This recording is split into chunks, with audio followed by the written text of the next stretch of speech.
अब यहाँ पे तो यही हम जानना चाहेंगे कि अगर हम प्रिकॉशनरी मेजर्स की बात करें, तो किस तरह के इक़दामात लेने चाहिए ताकि जो है कम से कम जो है इस दिल की बीमारी लगने का खतरा रहे?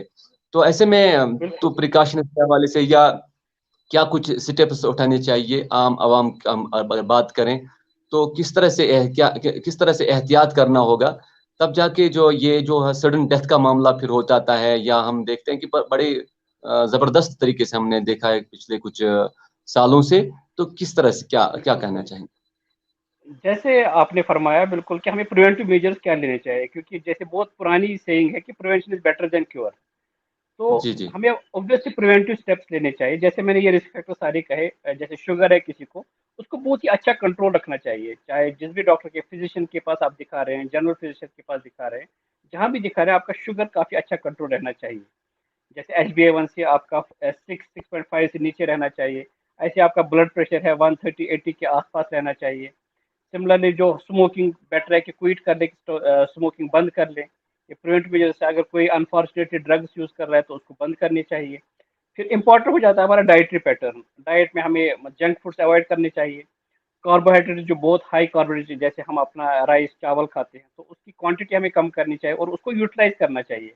यानी हमें एक्सरसाइज करनी पड़ेगी। एक्सरसाइज नहीं करेंगे तो वो सारे एक कलेक्टिवली हमारी ओबेसिटी बढ़ जाती है, हमारा BMI बढ़ जाता है, और ये कलेक्टिवली फिर हमारे रिस्क बन जाते हैं ओवरऑल। सिमिलरली जो हमारी स्ट्रेस है, एंग्जाइटी है, उसको मल्टीपल तरीके हैं जिससे हम उसको रिड्यूस कर सकते हैं। चाहे आप फैमिली में डिस्कस कर लें, अपने फ्रेंड सर्कल में डिस्कस कर लें अपना जो स्ट्रेस पैटर्न जो भी है।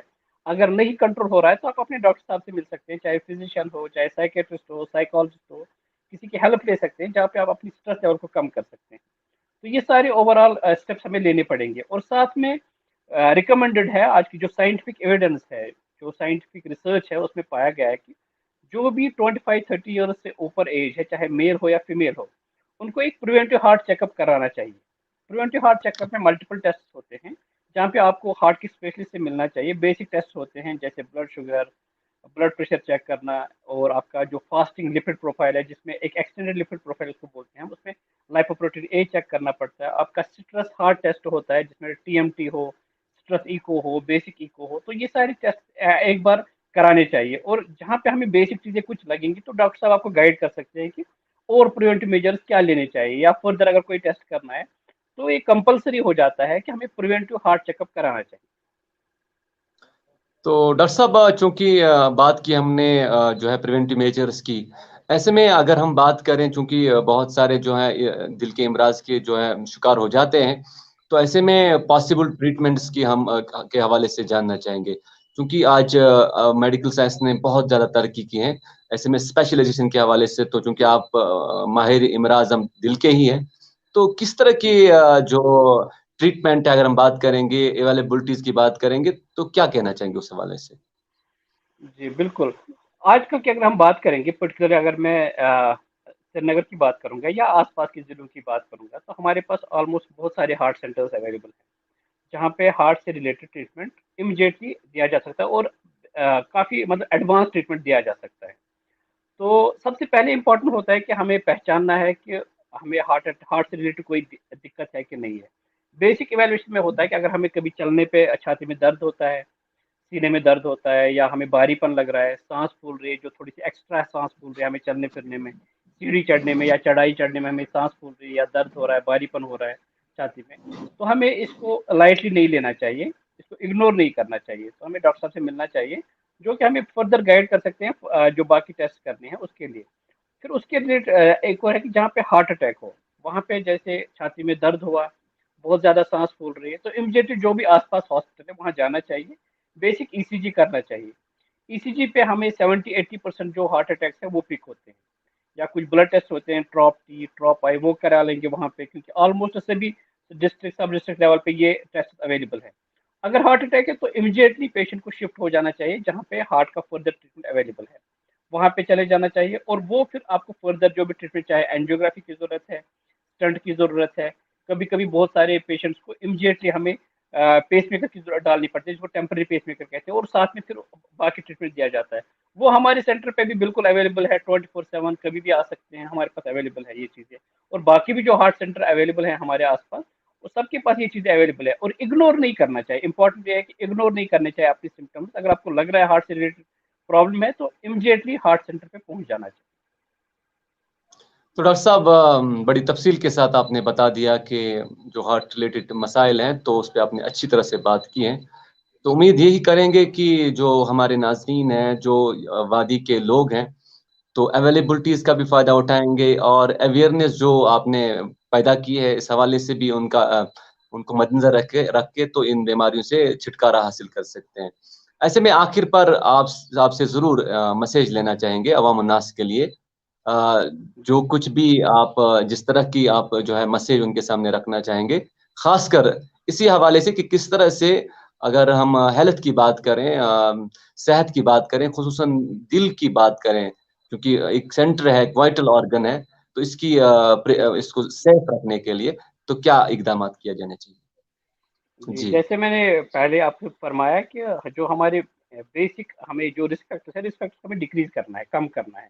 उसमें हमारी एक्सरसाइज़ बहुत इम्पोर्टेंट हो जाती है, हमारा डाइट इम्पोर्टेंट हो जाता है, नमक हमें कम करना चाहिए, चाहे ब्लड प्रेशर हो या नहीं हो, नमक का इस्तेमाल कम करना चाहिए, और जंक फूड बिल्कुल अवॉइड करना चाहिए, स्मोकिंग हो या ड्रग्स हो, उसको बिल्कुल बंद कर देना चाहिए, और प्रिवेंटिव हार्ट चेकअप कराना चाहिए 25-30 ईयर एज के बाद, जो भी है, चाहे वो जिम यूज़र्स हैं, चाहे रेगुलर कॉलेज यूज़र्स हैं, या कॉलेज जाने वाले बच्चे हैं हमारे, उनको एक प्रिवेंटिव हार्ट चेकअप कराना लेना चाहिए।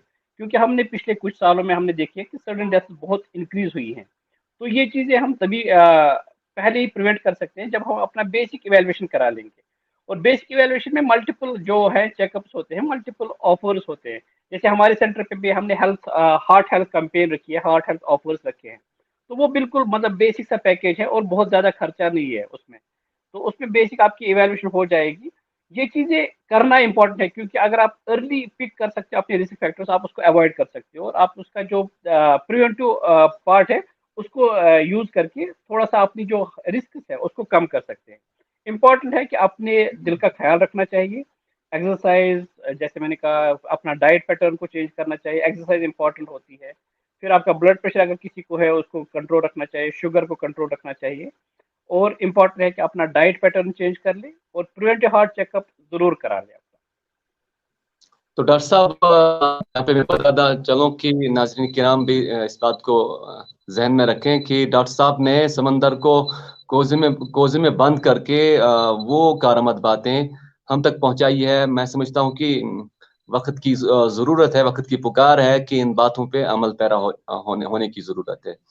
डॉक्टर साहब यहाँ पे मैं आपको बताता चलूँ कि आने वाले वक़्त में आपने बार-बार चूँकि डाइट शेड्यूल की बात की है या डाइट पैटर्न की बात की है, इसी तरह से जंक फूड्स के हवाले आपने बात की है, एक्सरसाइज़ की आपने बात की है। तो हम कोशिश करेंगे आने वाले वक़्त में, आने वाले जो वक़्त के दौरान हम आपको ज़रूर किसी और मौज़ू के हवाले से मदऊ करेंगे क्योंकि ये हमारी जो आज की जनरेशन है बहुत सारी इन्हीं मसाइल में जो है इन्हीं मसाइल की वजह से तो सेहत से वो जो है दो-चार हैं, सेहत के मसाइल से दो-चार हैं। तो हम ज़रूर आपको तकलीफ देंगे, अपने प्रोग्रामों में मदऊ करते रहेंगे। बिल्कुल। तो इस वक़्त यहाँ आपसे पर मैं इजाज़त चाहेंगे।